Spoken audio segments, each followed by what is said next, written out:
श्रीगुरुभ्यो नमः।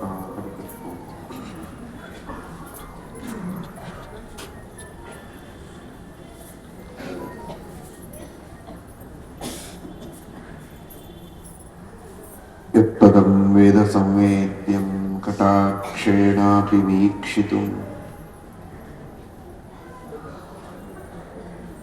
न क्षमन्ते विमतयस्तमुपासे श्रियः पतिम्।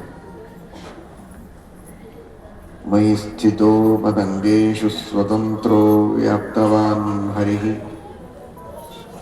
स विष्णुश्चास्वतन्त्रं मां स्वेच्छया वर्तयत्यजः।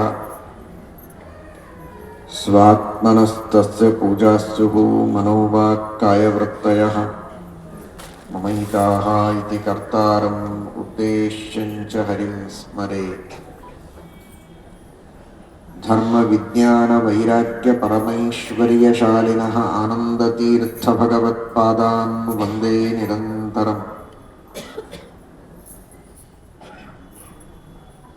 आनन्दतीर्थोपदिष्टो निधिर्नारायणः क्वयः प्रदर्शितो येन सम्यक् जयतीर्थं तमाश्रये।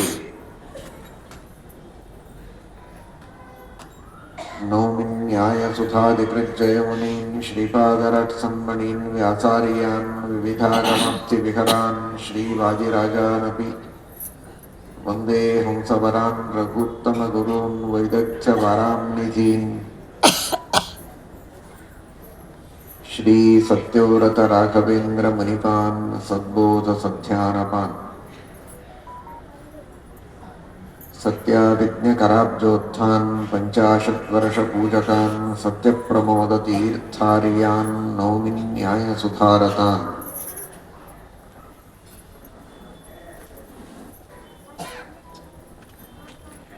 ಮನುಷ್ಯನಿಗೆ ಕರ್ಮವನ್ನ ಮಾಡುವುದಾಗಿರಬಹುದು, ಧೈರ್ಯ, ಸುಖ, ಬುದ್ಧಿ ಎಲ್ಲದರೊಳಗೂ ಮೂರು ಭಾಗಗಳಿವೆ. ಸಾತ್ವಿಕ ಧೈರ್ಯ, ಸಾತ್ವಿಕ ಬುದ್ಧಿ, ಸಾತ್ವಿಕ ಕರ್ಮ, ಸಾತ್ವಿಕ ಸುಖ. ಈ ದೃಷ್ಟಿಯಲ್ಲಿ ನೀವು ಹೋಗಬೇಕು. ಏನೋ ಒಂದು ಮಾಡೋದು ಅಂತಲ್ಲ, ಯಾವುದು ಸಾತ್ವಿಕ ಅದನ್ನು ಮಾಡಿ ಅಂತ. ನಿಯತಂ ಸಂಗರಹಿತಂ ಅರಾಗದ್ವೇಷತಃ ಕೃತಂ ಅಫಲ ಪ್ರೇಪ್ಸುನಾ ಕರ್ಮ ಯತ್ತತ್ ಸಾತ್ವಿಕ ಮುಚ್ಯತೆ. ಸಾತ್ವಿಕವಾದ ಕರ್ಮ ಅಂತ ಯಾವುದನ್ನು ಹೇಳಬೇಕು ತಿಳಿದುಕೊಳ್ಳಿ. ಸಾತ್ವಿಕ ಕರ್ಮ ಅಂತ ಹೇಳುವಾಗ ಭಗವಂತ ಪೂಜಾ ಪಾಠ ಪ್ರವಚನ ದಾನ ಧರ್ಮ ಯಾತ್ರೆ ಸೇವೆ ಇವುಗಳು ಸಾತ್ವಿಕ ಕರ್ಮ ಅಂತ ಹೀಗೆ ಲಿಸ್ಟ್ ಮಾಡಲಿಲ್ಲ ಪರಮಾತ್ಮ. ಇಂಥಿಂಥ ಕರ್ಮಗಳು ಅಂತ ವಿಹಿತವಾದ ಕರ್ಮಗಳು ಅನ್ನುವುದು ಸಿದ್ಧ. ಆದರೆ ದೇವರ ಫೋಕಸ್ ಮಾಡಿದ್ದೆಯಲ್ಲಿ ಕರ್ಮ ಸಾತ್ವಿಕ ಆಗಬೇಕು ಅಂದ್ರೆ ಏನ್ ಮಾಡಬೇಕು? ಸುಮ್ಮನೆ ನೀನು ವಾಕಿಂಗ್ ಮಾಡಬೇಡ, ಇದು ರಾಜಸ. ಇನ್ನೊಬ್ಬರಿಗೆ ಅಪಕಾರ ಮಾಡಬೇಡ, ಅದು ತಾಮಸ. ಉಪಕಾರ ಮಾಡು, ಸೇವೆ ಮಾಡು, ಪೂಜೆ ಮಾಡು, ಇದು ಸಾತ್ವಿಕ. ಹೀಗೆ ಹೇಳಬಹುದಾಗಿತ್ತು. ಅದು ಹೌದು, ಅಲ್ಲ ಅಂತಲ್ಲ. ಆದರೆ ದೇವರು ಯಾವುದಕ್ಕೆ ಒತ್ತು ಕೊಟ್ಟದ್ದು, ಭಾರ ಹಾಕಿದ್ದು,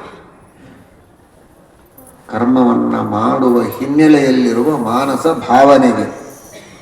ಅದರ ಮೇಲೆ ಅದು ಸಾತ್ವಿಕ ಅಥವಾ ರಾಜಸ ಅಥವಾ ತಾಮಸ ಅಂತ ನಿರ್ಣಯ ಮಾಡುತ್ತಾರೆ. ನಿಯತಂ, ಭಗವಂತನ ಸರ್ವೋತ್ತಮತ್ವದ ಜ್ಞಾನ ಇರಬೇಕು.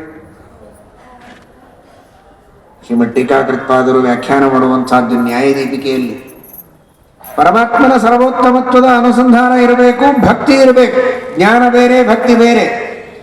ಅರ್ಥಾತ್ ಜ್ಞಾನ ಇದ್ದ ಮಾತ್ರಕ್ಕೆ ಭಕ್ತಿ ಪೂರ್ಣ ಅಲ್ಲ. ಜ್ಞಾನವೂ ಇದ್ದು ಸ್ನೇಹವೂ ಇದ್ದರೆ ಅದು ಭಕ್ತಿ. ಆಗ ಕರ್ಮ ಸಾತ್ವಿಕವಾಗುತ್ತೆ. ವಿಹಿತವಾದದ್ದನ್ನೇ ಮಾಡಬೇಕು. ತನ್ನ ವರ್ಣ ಹಾಗೂ ಆಶ್ರಮಗಳಿಗೆ ವಿಹಿತವಾದದ್ದನ್ನು ಮಾಡಬೇಕು.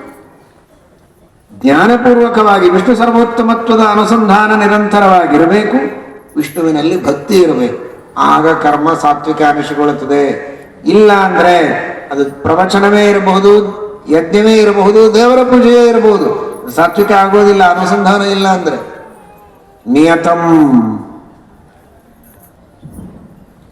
ಮತ್ತು ದೇವರಿಗೆ ಸಮರ್ಪಣೆಯನ್ನು ಮಾಡಬೇಕು. ಒಂದೊಂದು ಕರ್ಮಗಳನ್ನು ನಾಹಂಕರ್ತ ಹರಿಕರ್ತ ಅಂತ ದೇವರಿಗೆ ಅರ್ಪಣೆಯನ್ನು ಮಾಡಬೇಕು. ದೇವರು ಸರ್ವೋತ್ತಮ, ಅವನೇ ಒಳಗೆ ನಿಂತು ಮಾಡಿಸಿದ್ದು, ಇದು ಅವನ ಪೂಜೆ, ಅವನ ಅನುಗ್ರಹದಿಂದ ಪರತಂತ್ರನಾಗಿ ನಾನು ಮಾಡಿದ್ದು, ನಾನು ಸ್ವತಂತ್ರನಲ್ಲ ಅಂತನ್ನುವ ಅಭಿಮಾನ ತ್ಯಾಗ.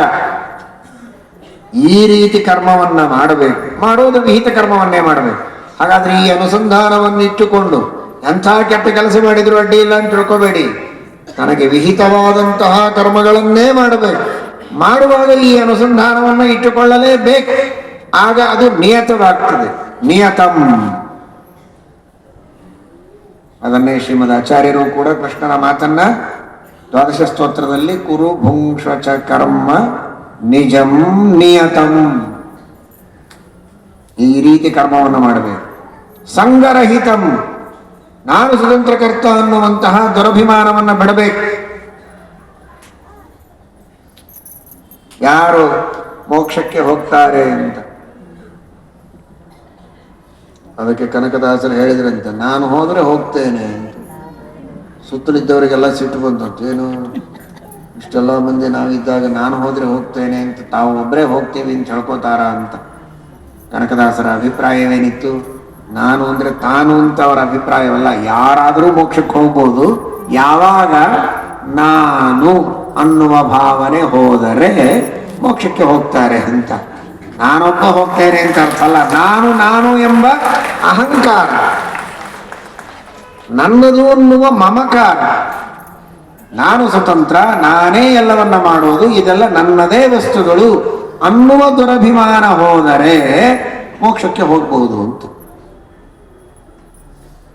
ಹಾಗಾದರೆ ಅಂತಹ ಸಂಗರಹಿತಂ ಅರಾಗದ್ವೇಷಕೃತಂ ಕೀರ್ತಿಕಾಮುಕತೆ, ಎಲ್ಲ ಕಡೆಗೆ ನನ್ನ ಹೆಸರು ಬರಬೇಕು, ನಾನೆಲ್ಲಿಯೋ ಮೂಲೆಯಲ್ಲಿ ಉಳಿಯಬಾರದು. ಅಕೀರ್ತಿಯ ದ್ವೇಷ, ಕೀರ್ತಿಯ ರಾಗ, ನನ್ನ ಹೆಸರು ಪ್ರತಿಷ್ಠೆ ಬರಬೇಕು ಅನ್ನುವಂತಹ ಕೀರ್ತಿಯ ರಾಗ, ಅಕೀರ್ತಿಯ ದ್ವೇಷ